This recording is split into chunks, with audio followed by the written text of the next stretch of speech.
Guys, I tried so hard. I really did.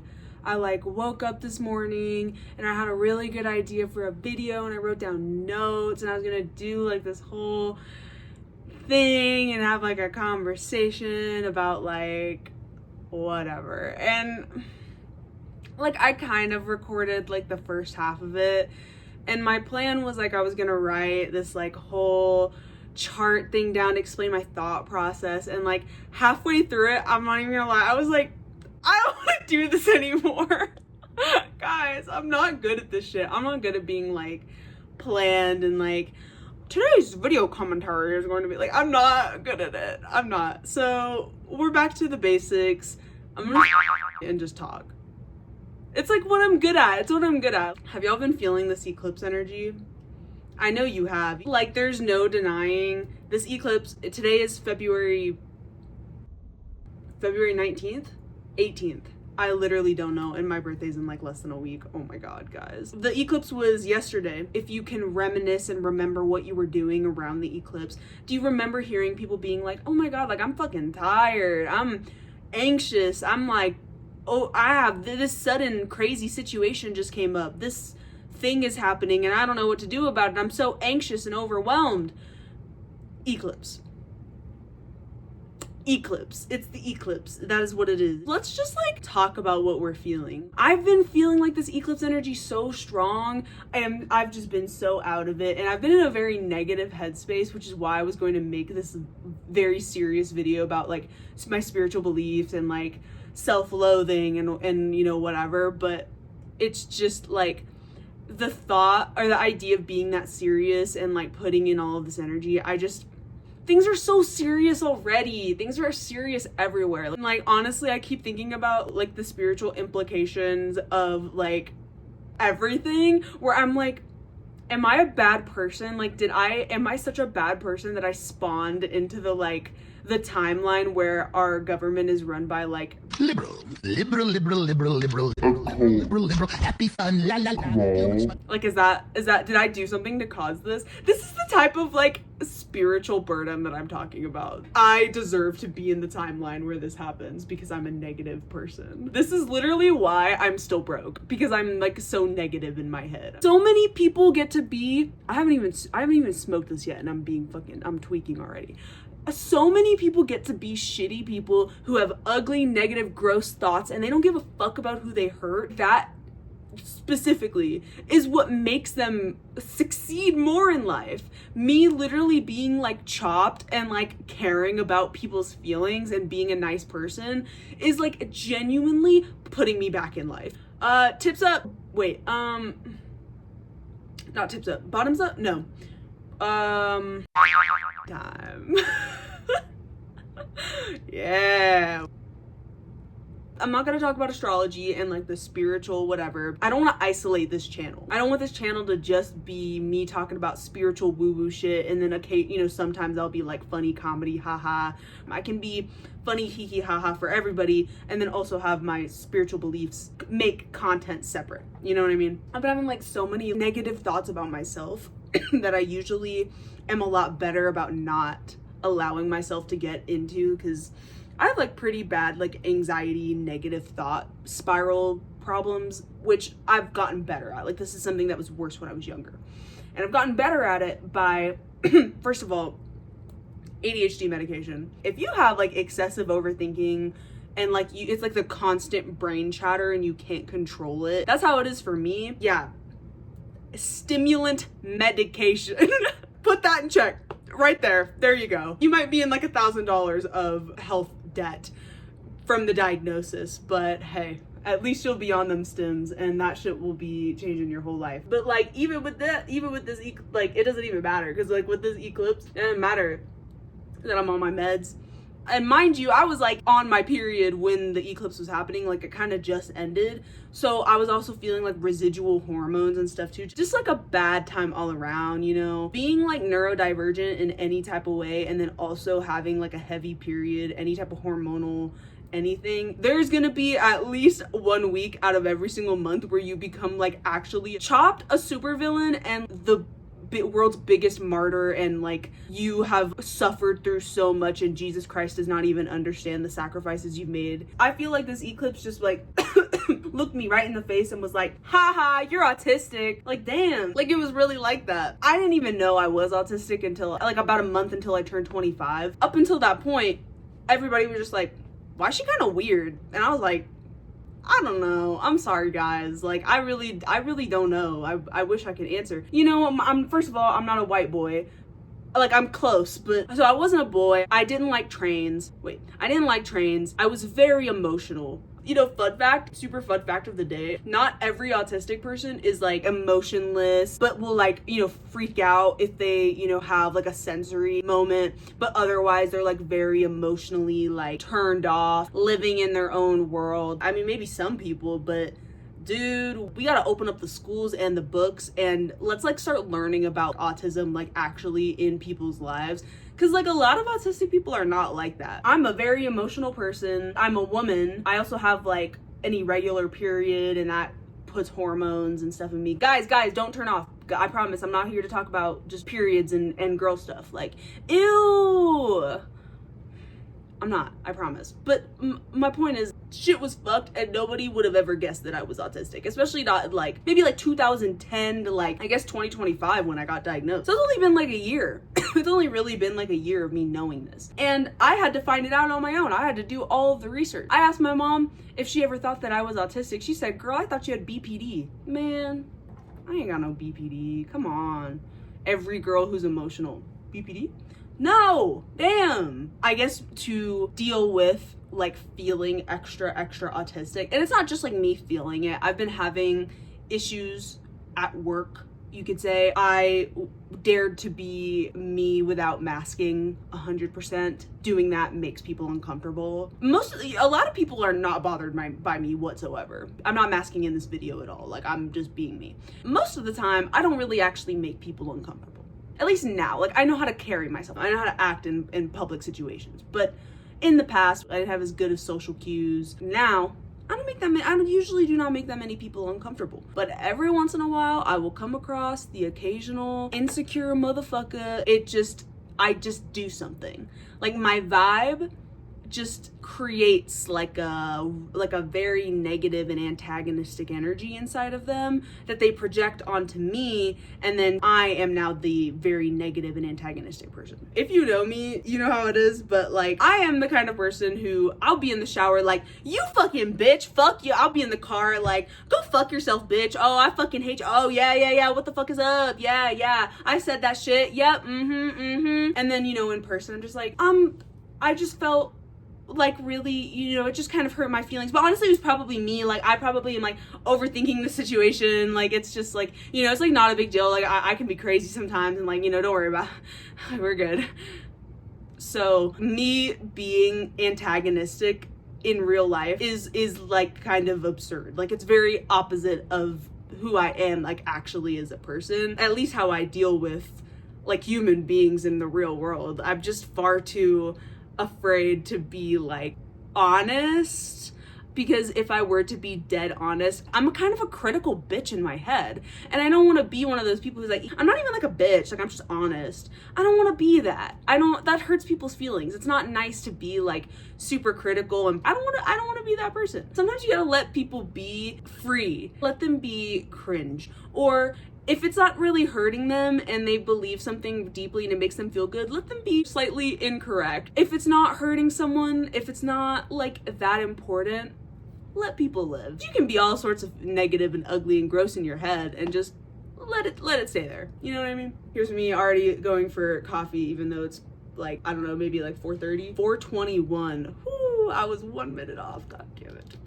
I really should not be drinking coffee like super late into the evening. I don't get the best sleep. I wake up a lot. I really want to make a video and just talk, and like, I'm feeling good. I'm feeling the energy. I cried it all out last night. I came home from work and I fucking busted. I cried so much and so hard, and it was cathartic and it was wonderful, and it was very eclipse coded. We got that out of the way, and now we can be our silly, funny, autistic selves. You know, you gotta let like a little bit out every once in a while. I'm like, okay, there was your emotion for the week. we're good now. Me having this issue at work, it's made me think a lot about the past. Past as in like how I was treated by others, my experience growing up before I knew I was autistic, before I had better social cues and better control over my emotions and my behaviors. Cause y'all, like, I was crazy. There are just certain things when you're autistic that until someone really explains it to you, you just don't understand that things come off a certain way, that people are judging certain things that you do. It's just not like, it just doesn't occur in your head because you just don't think like that. You learn to think like that. You learn by being in society and dealing with neurotypical people. You understand then, oh, this makes people uncomfortable. Got it. Growing up, like as a young child, it was like obvious.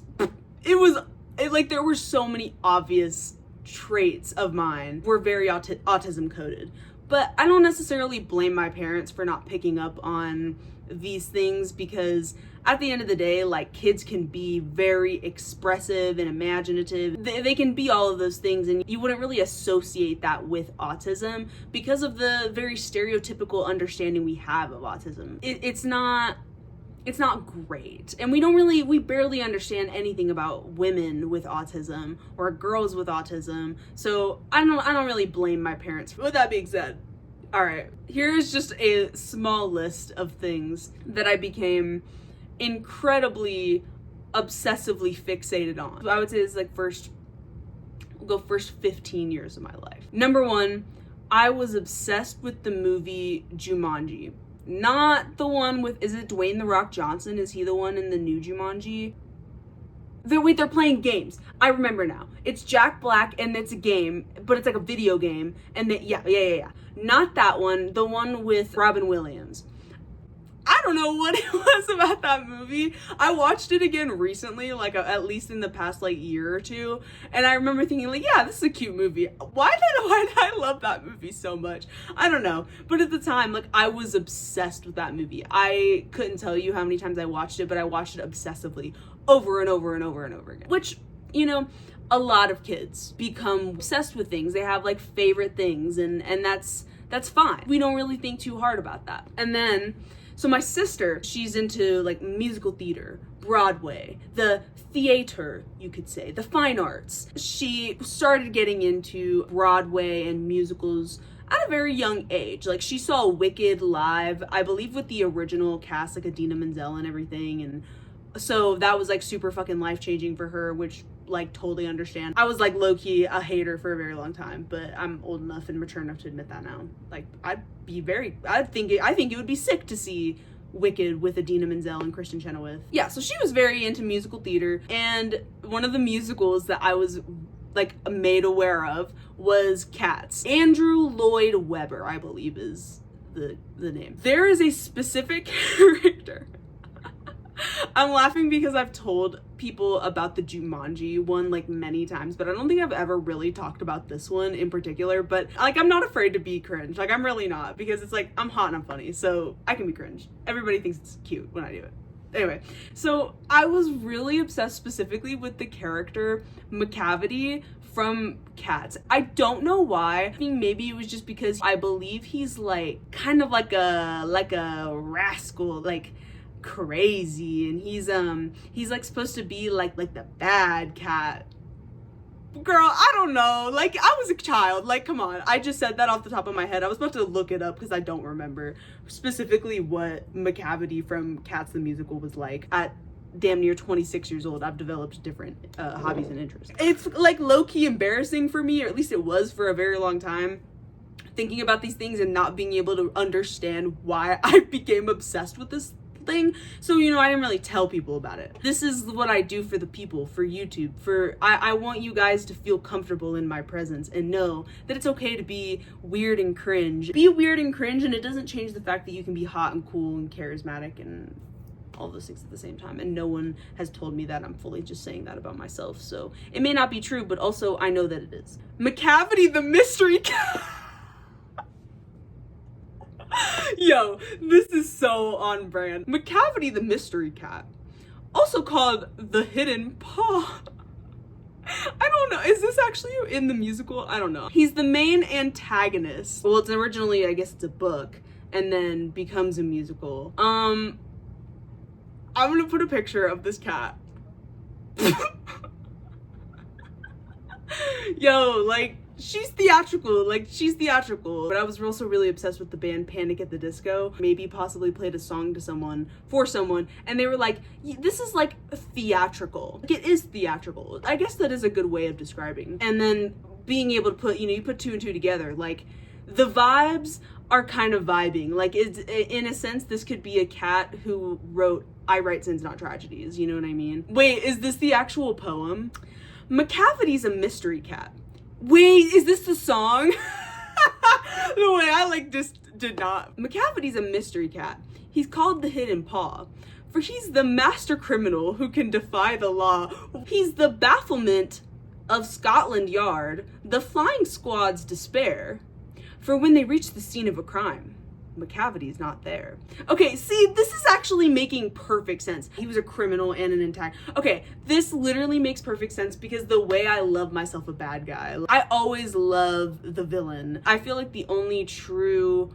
No, I guess technically he is the antagonist. So I'm thinking of Death Note. Death Note is like the first anime that I ever watched, and I was like obsessed. And my first true anime hyperfixation started when I was 11. Technically, Light is the protagonist, but my man, my baby, was L, technically the antagonist, even though he really is like the good guy. That was my man.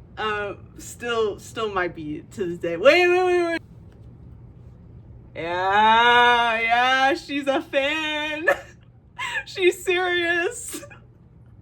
I really am. So, there we go. I was like obsessed with Club Penguin, which is like, I guess, more of a typical child's interest. But yeah, fucking loved Club Penguin down. I literally one time got grounded by my parents because I was 8 years old and I had made these friends on Club Penguin.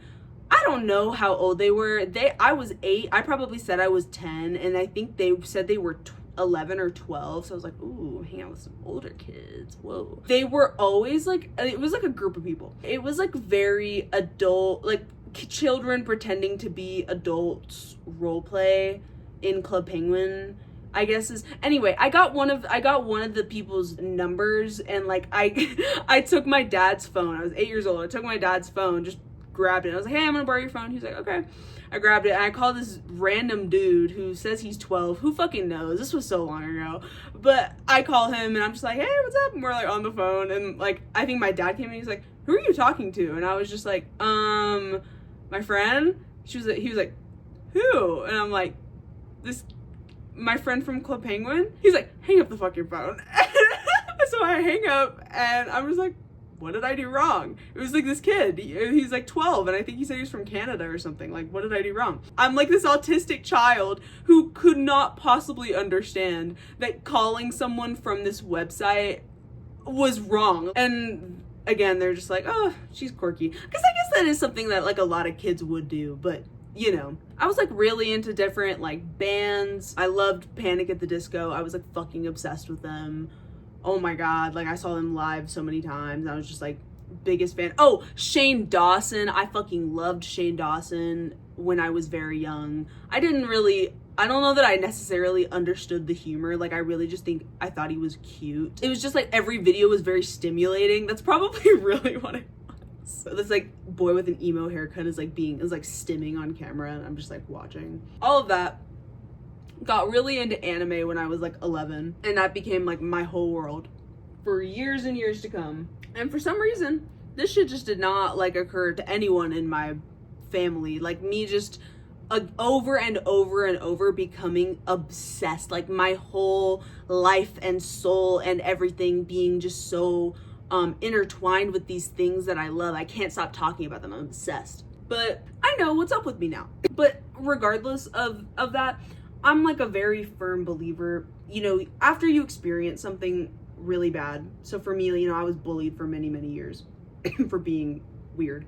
When you experience something like that for years and years and years and you don't understand why, you know, the whole time when I'm in like school getting bullied and whatever, people are being mean to me, it's like I'm not understanding what the cause is. Like, I know people don't like me, and I know people think something about me is like off or funny or just like cringe, but I can't understand why. Like, I would make girlfriends and they would just like, on, you know, the very next day turn on me, and I don't understand what I did.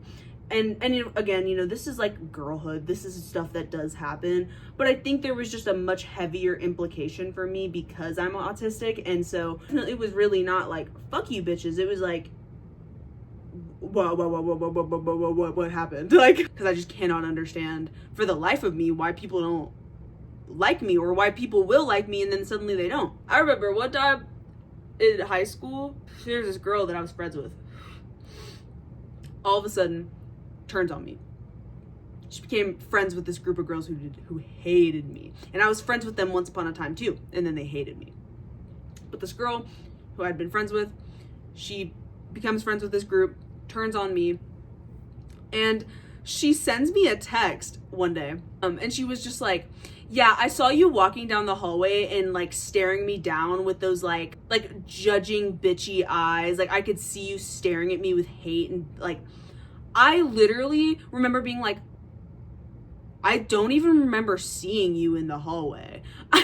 I would walk around in the hallway in high school with my headphones on, listening to some fucking edgy ass music because I was getting bullied, and this was how I coped. I coped by being like, you know what, fuck you bitches, like, I don't give a fuck, I'll be the weirdo, yeah, I'm crazy, I don't care, like, I'll be the outsider, y'all don't like me, well, whatever. I just kept to myself and let people not like me after a while. Like, I literally didn't know what I was doing. People, like, my whole class did not like me. Actively. I would hear frequently that people were talking shit about me. I'm like, I don't know what I did. But yeah, so this girl, like, fucking says I'm looking at her in the hallway, and I'm like, but I don't even remember, I've not seen you at all. But it must literally be that I have, like, such bad resting bitch face, and I would always, like, because I didn't want to make eye contact with people, I didn't want to look at anyone, and also I think I was just trying to be, like, cool, and so I would, like, stare, eyes just locked on the end of the hallway, probably on the wall. So I wasn't looking at anybody. I was staring straight forward, but I made sure to not look at anybody. So when I got that text, I was so like, what the fuck are you talking about? Like, all of these things have made me just like, had made me seriously insecure. I'm like, why don't people like me? What am I doing? I do feel like there are maybe some things that I'm like missing. I feel like I probably come off just like harsher than I mean to, which is like why I can sometimes overcorrect and become extra like, hi, like, I would never say a single mean thing in my entire life. Like, I think that was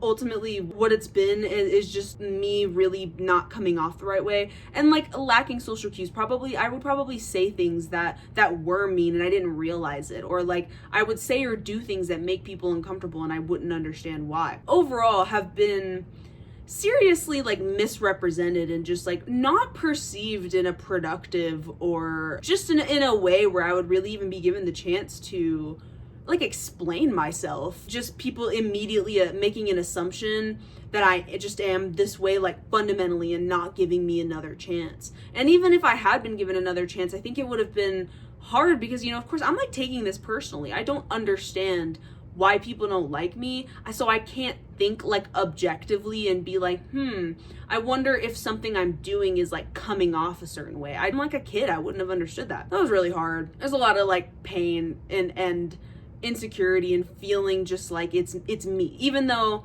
I guess in a sense it is because of like how I'm coming off. It is about the boundaries and the social cues that I didn't understand at the time. I can understand now in hindsight from, you know, thinking about these things and learning about autism, and it really was a mix of teenager hormones and not understanding the way that I'm coming off to people, not understanding that the specific problems. I was already going through a lot of like trauma and problems at home, so there was already a lot of other stuff going on. It's not like I had the support system and time to think about these things. Like, I was fighting for my fucking life. Let's just say that I was fighting for my fucking life. Was not thinking about why people thought I was weird but didn't have a reason, and looking this shit up on Google the way that I do now. Like, was literally fighting for my life. At some point, you just accept you're not for everybody, and that's okay. Like, it's okay to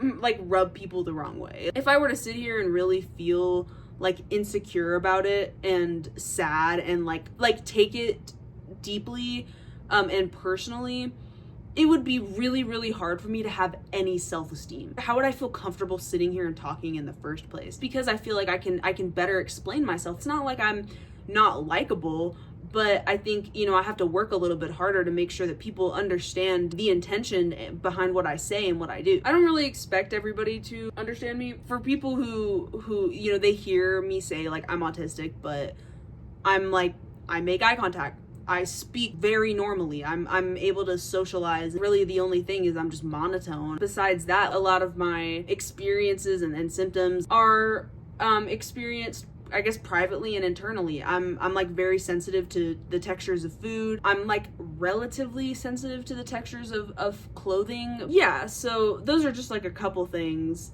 But in reality, like, there is autism is a spectrum, and they say that, but people don't really get it. People don't really understand like what that actually means. Autism is a spectrum, which means not every person who is autistic is just this like quiet, like doesn't talk, won't be emotional or socialize, and is so sensitive and like those kinds of things. Like that is not what the experience of autism is for everybody. Growing up, especially when I was young, before I really had an understanding of like, I make people uncomfortable, I'm doing something that's like rubbing people the wrong way. I was so extroverted.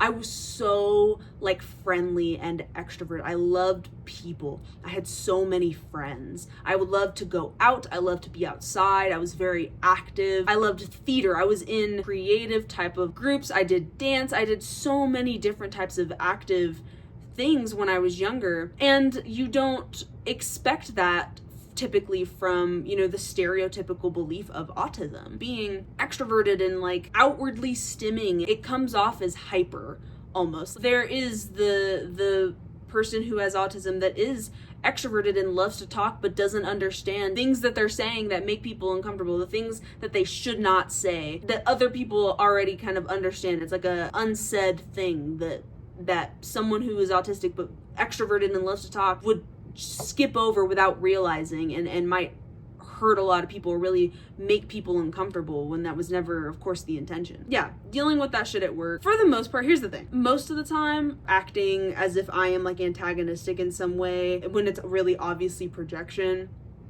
I'm pretty good at dealing with that. Like, I'm good at not taking that personally, because I'm like used to it, and again, it's like I'm not doing anything wrong. Like, just because I'm not outwardly expressing a lot of obvious emotion to show if I'm like happy or sad or content or not, or just any of those things that make insecure people uncomfortable because they need to like know and be in control in every situation, I like do something to them. They can't tell every single thing that I'm feeling with every word that comes out of my mouth. They could be, you know, days and days and days of me just being like, yeah, what's up? Oh, cool. Because I'm like just not feeling as talkative. Maybe I'm tired. I just don't have anything to say. Like, you know, I'm not always being like super extroverted, talkative. I also, you know, have the right to just not want to talk to people. Sometimes I just don't feel like I have anything in common with you. Socializing in itself, when I'm being me, is fine, but there is a degree of masking. When I can tell that my autism, monotone nature, just the way that I am, makes somebody uncomfortable, because I have learned how to deal with that as a woman, not wanting to come off as a bitch or make people uncomfortable. You know, I start masking even more and being extra like that. It's very exhausting. Like, it's physically and mentally taxing to act like that, because it's like, that's not me. Like, I know I'm not sitting here smiling all the time. I'm also not like expressing a lot of emotion in my words because I'm not feeling them. I'm talking about something that is like something that I'm like objectively passionate about and I am like emotionally invested in. But right now, as I'm talking, I'm not necessarily feeling a lot of emotion. I'm just saying things as a matter of fact. Like, that's just how autistic people talk sometimes. Often. I mean, you know what I mean? So, like, having to really think extra hard about the way that my face is looking, or the way that I'm moving my hands, or how much I'm talking, how my words sound, the words that I'm using. Thinking that hard about it, it's very taxing in every way. I don't know. Again, I'm not for everybody, and like I usually am better handling it. It really is just like with the economy that we're in, the world that we're in, it is what it is. Like, what do you do? I just have to keep it pushing. This is ultimately like, this is what I want to do. I would love to talk to people and find a community of people who, I don't know, maybe have like a similar experience or feeling. People who feel like they're also not for everybody. I think it's easy to tell yourself when you're in some like a similar position as me that no matter where you go, it's like you're just never going to fit in anywhere. It makes sense because I'm not living in the same state I was in, you know, where I was born, where I went to school. I moved last year, so there's not a lot of, you know, community or familiarity around me. I'm not in college. I work in like a small retail business, so there's only like a small group of people that work there. And then while I work in a relatively busy area, the stuff that we sell is more expensive. So there's a lot more of like I would say kind of like an older crowd, like middle age, you know, millennials, Gen X boomers that come in because they're the ones who can afford it. So there's not a lot of room for me to be engaging with people my age, or finding a community is relatively hard. And then of course it's like I'm at work, so there's only so much you can do. Even if you meet someone cool or whatever, it's just kind of like, you were cool, come visit me again at work, bye. Not much you can do beyond that. And you don't want to push those boundaries at work. But, you know, on a wider scale, when a big part of the world, a decent amount of people will watch this and be off-put by me, maybe not in this video, but maybe in other videos. Maybe if people were to meet me in real life, there are certain things I could say or do that will be off-putting. But I kind of figured that like on a wider scale for the whole world, there's gotta be at least a good amount of people who have had similar experiences, spend their lives being fucking chronically online, and like would love to actually have people who understand them, and people where you don't have to like be somebody else and you can just be who you are without having to try harder to make people comfortable, pander. I don't want to do that. It's like, it's so exhausting. And I'd like to think that I'm like a pretty entertaining person, but it has to be when I'm being myself. Even just like, you know, what I was talking about earlier when I first started the video, where I'm like, fuck, like I tried to do this, like I had like an idea and I wrote down notes and I was gonna do this kind of like serious conversation about my like beliefs and whatever and what I'm experiencing, and it was gonna be like a similar theme and topic to this video, where I was gonna talk about like my autism and being, you know, making people uncomfortable and expressed in a much more serious, I'm sorry, my hair, it was gonna be expressed in a much more serious way. My bad y'all, I've been chopped my whole life. It's like, if you see me like excessively touching my hair and stuff, forgive me. I'm like nervous and I'm fucking autistic, so don't be ableist. Bitch. Ooh, can't say nothing to me. I make you uncomfortable? Ableist. No, I'm joking. I'm joking, guys. I don't actually mean it. I won't be mad if you're like, girl, quit with the hair touching, because I'm like, I know, I'm sorry. I start talking a lot, and I'm like I got a lot of energy, and I'm like tweaking just a little bit. I have a lot of energy, but at the same time I don't, because I like don't sleep very well.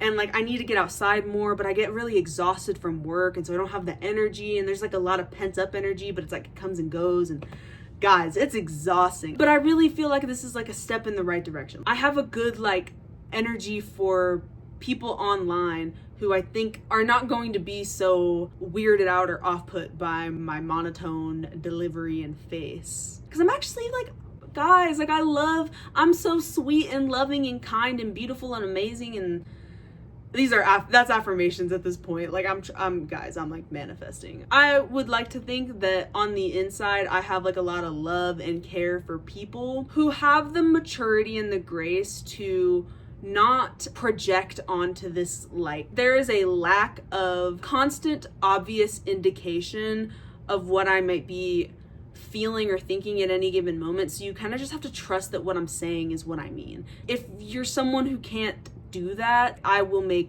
you uncomfortable probably. But for those who are not that way, hey, what's up? I have no friends and I'm very lonely and I would love to have a community of people. The Susie community, the Susie heads, Susie Nation, yes! Here we go. What's up, Susie Nation? Let's fucking go. We're gonna rise up autistically. I feel like I probably had more that I could have said, but at this point I've been recording for like an hour and I don't trust that I've like maintained people's attention enough, or like have people really locked into the Susie verse, fully moved in and passport created and ID, you know, assigned to the Susie Nation. So I'm gonna try to keep these short until y'all tell me that you want me to talk for longer. Because trust me, I'll go all day. You just let me know. I'm gonna go. But peace out, and I will see you guys very soon. Also, my birthday. Guys, I would love to get some love. I have been lonely for like a year. I've been fucking like chopped and fucking autistic at work and people don't like me. I'm like, I make people feel insecure and weird. But like, do you guys like, wait, do you like me? Hey, do you like me? That's it. But say happy birthday to me, please. And I'll see you guys later.